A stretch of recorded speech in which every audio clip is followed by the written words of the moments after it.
Salutations fraternelles et révolutionnaires à toute l'Afrique. Salutations fraternelles au peuple togolais. Salutations fraternelles et révolutionnaires à toute la diaspora togolaise. Je viens ce matin, 14 avril 2024, au nom de la jeunesse consciente de l'Afrique et du Togo en particulier, prendre parole au nom de cette jeunesse meurtrie, abandonnée, humiliée, exploitée sur la terre de nos aïeux. Et d'ailleurs, je prends parole ce matin, 14 avril 2024, pour que notre président puisse écouter la voix des sans-voix, la voix venant de la région de la Kara, la voix à travers laquelle la jeunesse du Togo exprime ses salutations distinguées, ses salutations révolutionnaires et ses préoccupations relativement à la situation sociopolitique que nous vivons depuis longtemps. Excellence, Monsieur le Président de la République du Togo, c'est avec amertume et consternation que je prends parole à partir de Kara, la région de la Kara, pour vous exprimer notre préoccupation du fond du corps. On a jacassé, on a crié, on a tabassé, on a fait tout. Vous êtes restés silencieux. De bons pères ou de bons papas,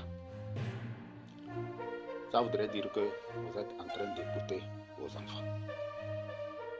Si je le dis ainsi, vous êtes en même temps président de la République du Togo et vous êtes aussi le premier papa. Ce n'est pas pour dire que c'est vous qui avez mis au monde tout le monde, mais étant responsable, vous êtes le parent, vous êtes le premier responsable, vous êtes celui à qui tout le monde s'adresse. Je prends parole ce matin à 9h33 pour vous adresser vos préoccupations et interpeller votre conscience sur la situation de notre peuple, de nous, le peuple togolais. Souvenez-vous qu'on dit très bien que la charité bien ordonnée commence par soi-même. Et qui aime bien, châtie bien. Tout ce que je vais dire, si ça vous vexe ou que ça vous énerve, ce n'est pas l'intention. Mon intention, c'est de vous voir dans une posture d'un président qui a fait son temps et qui est sorti par la grande porte. C'est de vous voir dans une posture en train d'amener le peuple togolais à la compréhension de la situation sociopolitique de notre pays que vous avez affrontée depuis 2005. Monsieur le Président, qu'il vous plaise que je vous dise aussi que ceux qui vous entourent ne sont pas ceux que vous aimez. Et les amis sont encore plus loin et les ennemis sont proches. Il y a de cela 19 ans, presque 20 ans, que vous avez pris le pouvoir. À dire vrai, en 2005, après la mort de Yadouan, j'étais au palais des congrès de Kara et j'ai vu la masse populaire vous accueillir. Et vous là, vous étiez arrivé vers 15 heures. Les femmes ont enlevé leur pagne. Les autres ont sorti les vivres. D'autres sont venus avec les nervures de palmier. D'autres sont venus avec tout ce qu'il faut pour vous accueillir en mettant cela par terre pour que vous marchiez, pour vous reconnaître comme le fils du milieu, le fils du Togo, le fils qui va corriger les erreurs de son papa. Aussi, Excellence, Monsieur le Président de la République, vous n'êtes pas sans savoir que durant le règne de votre père, il a posé beaucoup d'actes, que ce soit des actes positifs ou négatifs, les gens ont eu à apprécier. Et en son temps, on a eu la nostalgie de l'Afrique paradisiaque, avant la colonisation, avant les indépendances. Et courant son règne, on a critiqué et on l'a dit qu'il n'a pas bien géré. Mais on ne comprenait pas encore le système mis en place de la France, le système mafieux et satanique de la France-Afrique.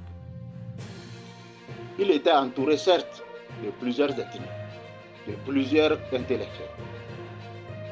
Mais aujourd'hui, c'est lui qui est le responsable. C'est lui que tout le monde accuse. C'est lui que tout le monde félicite également. Parce qu'il était le premier du Togo, le premier de Super Togo, le responsable de toute la nation togolaise. Avant les indépendances, vous connaissez bien l'histoire. Notre pays a été divisé. Une partie vers le Dahomey, une partie vers le Ghana. Et aujourd'hui, on ne parle même plus du Bénin. Mais nous sommes un seul peuple. Parce que le Mina ou le Guin, qu'on parle de l'autre côté, on parle cette même langue. Presque toutes les langues du Togo, on les parle au Togo, au Bénin, au Nigeria, au Ghana. Et la partie allemande du Togo aujourd'hui reste problématique. C'est là où on devrait avoir notre barrage pour alimenter en énergie notre pays. Ce n'est pas fait. La dernière fois, sinon les années antérieures, passées, disons, les Togolais qui se trouvent sur cette bande ont voulu avoir leur autonomie. Et beaucoup ont été emprisonnés. Parce que le gouvernement ghanéen ne prend pas en compte les préoccupations, sinon ne considère pas ces Togolais comme issus du Ghana. Si bien qu'ils ont voulu leur autonomie. Pourquoi cela? Parce que le colon, en voulant coloniser toute l'Afrique, a toujours mis des points stratégiques de rebondissement, de contestation, pour qu'ils puissent récupérer la lutte et nous soumettre davantage, afin d'éviter que nous puissions nous épanouir, afin d'éviter que nous puissions être stables et réfléchir sur le développement possible dans nos États. À l'heure actuelle, on ne parle pas trop de cette division. Aujourd'hui, dans le combat panafricain, un combat identitaire, un combat de solidarité, de dignité, un combat de récupération de notre souveraineté monétaire, économique et politique, nous sommes dans la réunification.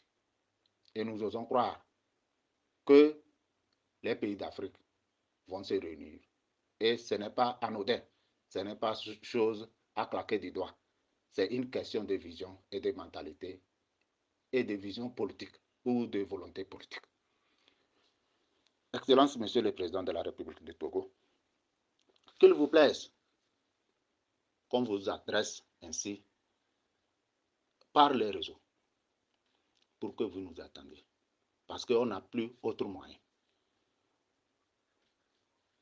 Le feu président Eyadema, votre père, tout le monde ne l'avait pas aimé. Mais il avait un système, sinon une manière de diriger qui devient une nostalgie pour nous, la jeunesse qui avions vu au moins la gestion de ce pays. Moi, j'ai grandi dans les années 90. J'ai vu ce que c'est que le Togo qu'on appelait la Suisse d'Afrique. Les jours de fête de travail, vous allez penser que vous êtes au paradis. Parce que on aurait tout distribué. Pour toutes les couches auraient déjà ce qu'il faut pour fêter. Mais aujourd'hui, c'est la misère. Vous voyez que quand on a la nostalgie de quelque chose, c'est que cette chose a été bonne ou mauvaise. Mais c'est toujours, la nostalgie va toujours du côté d'une bonne chose. Excellence, Monsieur le Président de la République. Permettez que je vous dise que votre entourage est en train de vous enliser, de vous conduire tout droit dans le trou. Pourquoi je le dis? Parce que c'est grâce à vous qu'ils se font de la vie de luxe. C'est grâce à vous qu'ils sont des arrogants, qu'ils sont des gens qui veulent piétiner leurs concitoyens. Ils font tout pour étouffer les voix dissonantes, les voix divergentes qui réclament justice et le vivre ensemble. Excellence, Monsieur le Président de la République. Sachez également que on dit que les amis sont partout, mais les ennemis sont tout près. Diriger une nation, c'est tenir les vies humaines dans vos mains. C'est amener les troupeaux à se nourrir. Et aujourd'hui, vous êtes le berger. Vous êtes en train d'amener le peuple en pâturage. Mais qu'il vous plaise qu'on vous dise que le peuple ne vous suive plus. Parce que le peuple ne vous voit pas. Vous êtes voilé par l'entourage. Et l'entourage ne veut que votre chute lamentable. Pour que, enfin, on puisse accuser le chef de l'État au moment venu. Rappelez-vous de ce qui se passe en Guinée avec Moussa Dadis Camara. Rappelez-vous de ce que les magistrats ont dit après la chute de Alpha Condé. Si vous ne voulez pas que cela arrive de votre côté, Excellence, Monsieur le Président de la République, nous vous supplions et nous vous demandons, nous exigeons que vous demandiez à vos collaborateurs ministres de vous rendre compte de la gestion du pays publiquement pour que les cœurs s'apaisent. Nous, la jeunesse actuelle, éveillée, consciente, nous avons souhaité toujours que nos aînés puissent s'entendre.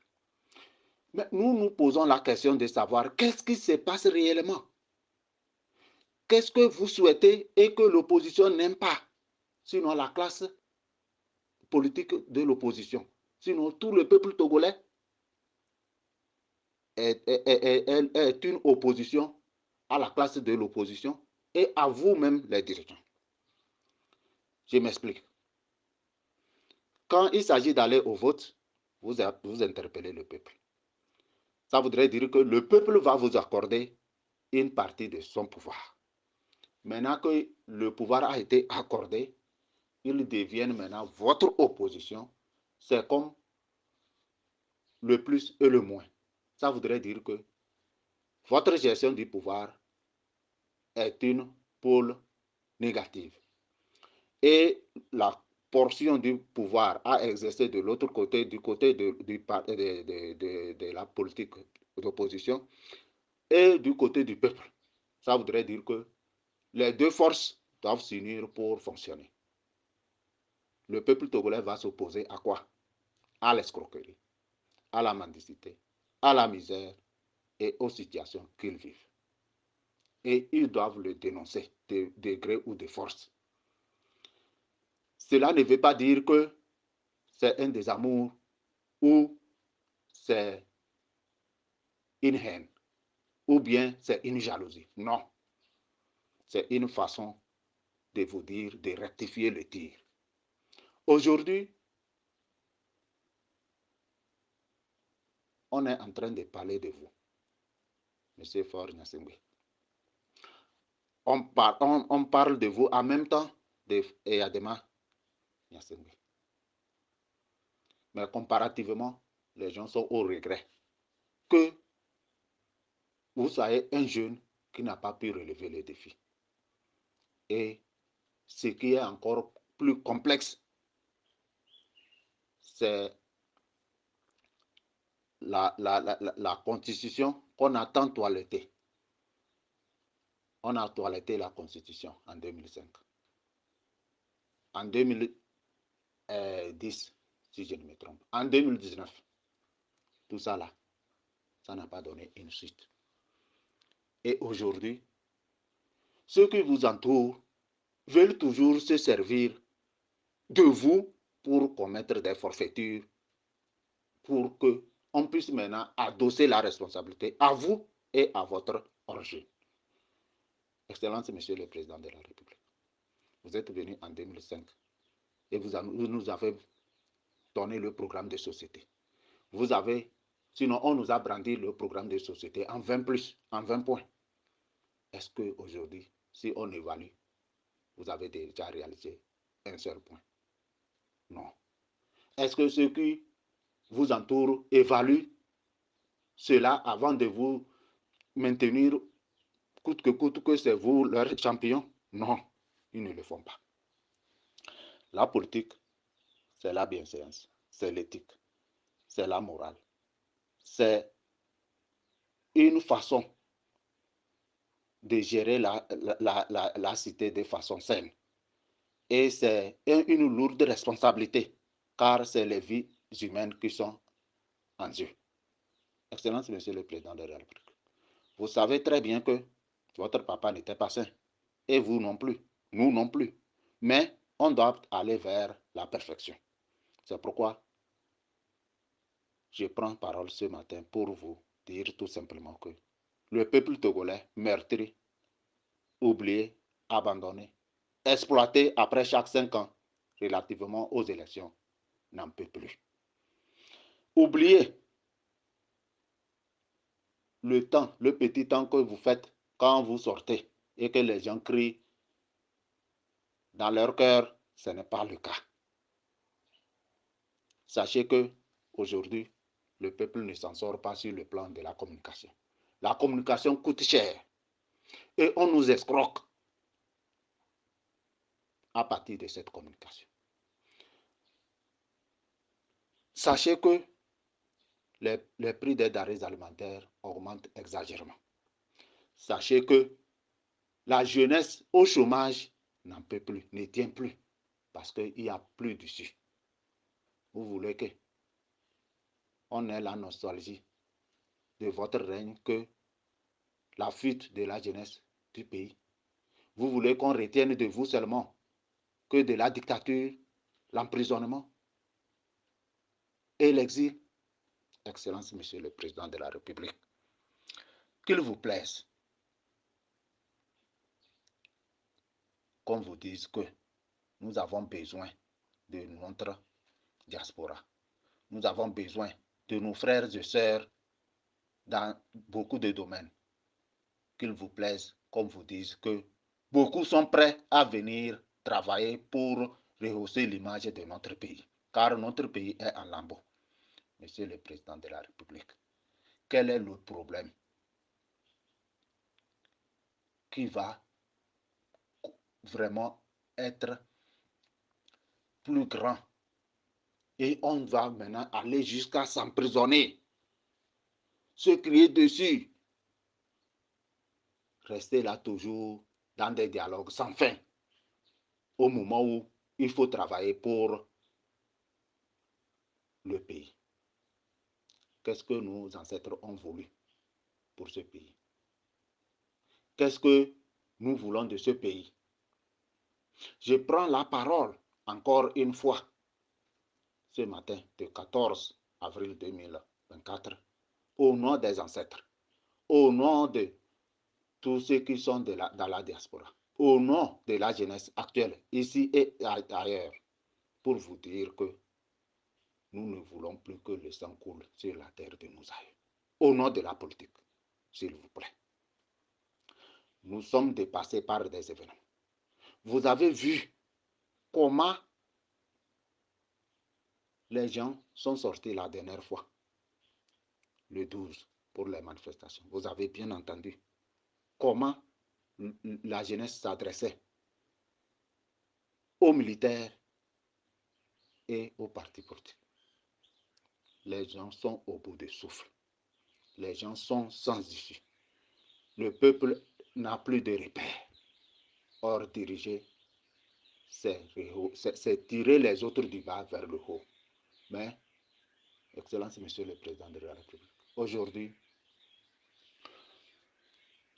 nous pouvons dire que durant votre gestion, il y a eu plus de frustration, de crispation, de mépris et de violence que la cohésion. Or, lors des campagnes, c'est vous qui lancez les slogans de changement, solidarité, fraternité, cohésion sociale. Où se trouve la cohésion sociale quand votre frère de sang est emprisonné depuis des années, M. Bachania Singhi? Où se trouve la cohésion sociale quand les gens sont jetés en prison pour avoir manifesté pour le compte d'un parti politique depuis 2017? Où se trouve la cohésion sociale quand un Togolais dans la diaspora ou les Togolais dans la diaspora ne peuvent pas prendre la parole pour la situation socio-politique de leur pays parce que quand ils reviennent au pays, ils sont emprisonnés? Jusqu'à quand les prisonniers là vont rester en prison alors que vous luttez pour libérer les prisonniers politiques d'ailleurs? Jusqu'à recevoir les enfants et même un dirigeant déchu d'Amiba sur la terre de nos aïeux. Vous avez l'enfant de Mohamed Bazoum chez nous. Si lui, il doit sortir de la prison pour venir mener une vie à l'aise sur la terre de nos aïeux, pourquoi nous, les citoyens de ce pays d'origine, de la terre de nos aïeux, nous ne pouvons pas être libres pour vaquer librement à nos occupations? Pourquoi on ne peut pas être à l'aise en s'exprimant sur la situation sociopolitique de notre pays? C'est notre participation citoyenne. On ne peut pas se taire, regarder certaines choses pourrir avant de réagir.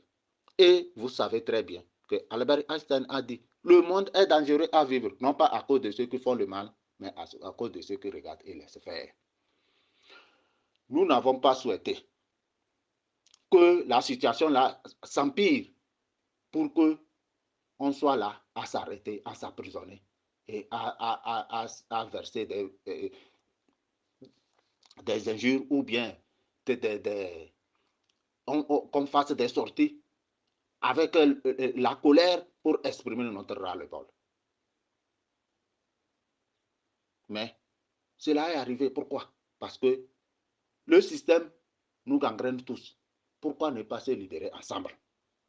Excellence, Monsieur le Président de la République. Quand ça arrive quelque part et que le parent, le responsable, voit que le danger est imminent, il démissionne. Excellence, Monsieur le Président de la République du Togo. Si vous ne voulez pas que la situation soit encore tragique dans ce pays, il vaut mieux rassembler la jeunesse, les expliquer la situation et démissionner. Car vous avez dit en 2010 ou en 2015 que après le passage de la CVJR, que plus jamais ça, qu'il ne faudrait plus que on puisse tuer au nom du peuple, au nom de la politique. Après votre plus jamais ça, c'est ça qui a amené 2017. Et plus jamais ça est encore en prison. Plus jamais ça sont au cimetière. Plus jamais ça sont en exil. Plus jamais ça, personne ne revient. Plus jamais ça, les gens perdent leurs parents, leurs proches, ils ne peuvent pas revenir au Togo. Est-ce que plus jamais ça que vous avez dit, vous l'avez respecté? Est-ce que la main sur la conscience, ça vous dormez tranquillement quand vous voyez vos concitoyens gesticuler ça et là? Est-ce que vous êtes à l'aise quand tout le monde vous critique? La critique, c'est une bonne chose.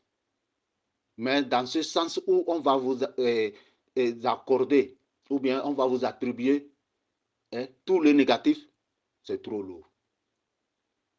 Nous pensons que vous allez alléger la situation. Excellence, Monsieur le Président de la République. Sachez que chaque chose a une fin. Et la fin d'une chose, elle peut être bonne ou mauvaise. Mais nous voulons que la fin de la situation au Togo soit bonne.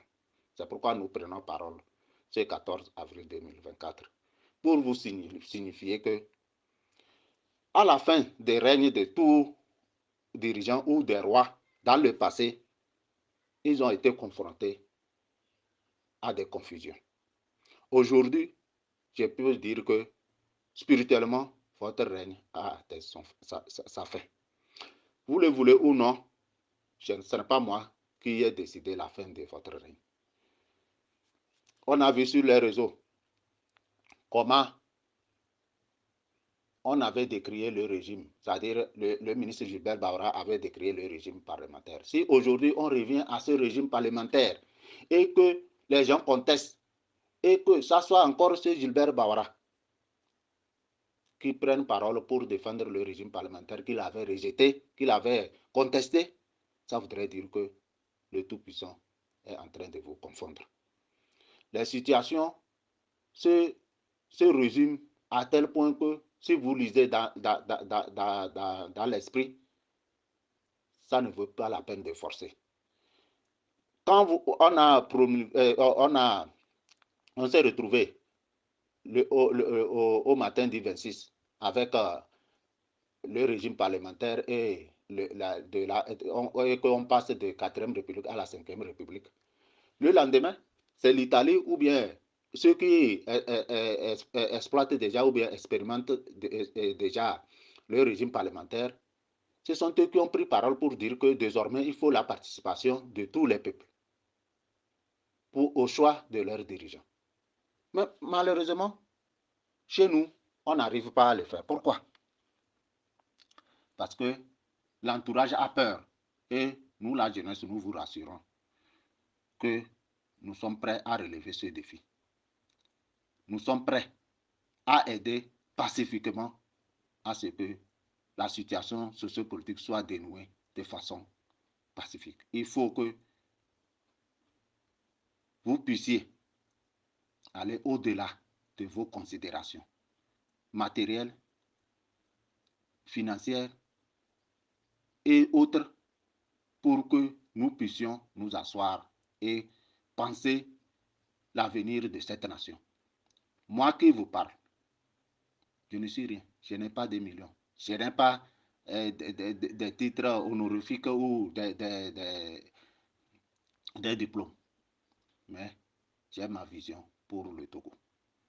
Et beaucoup de jeunes ont cette vision, la vision de développement, la vision de solidarité, la vision de nous autodéterminer, la vision de notre souveraineté monétaire et économique, militaire, politique et sanitaire, la vision de notre prédécesseur, président Sylvanus Olympio, qui a été assassiné le 13 janvier 1963, alors qu'il pensait lancer la monnaie togolaise le 15 janvier 1963. Où en sommes-nous?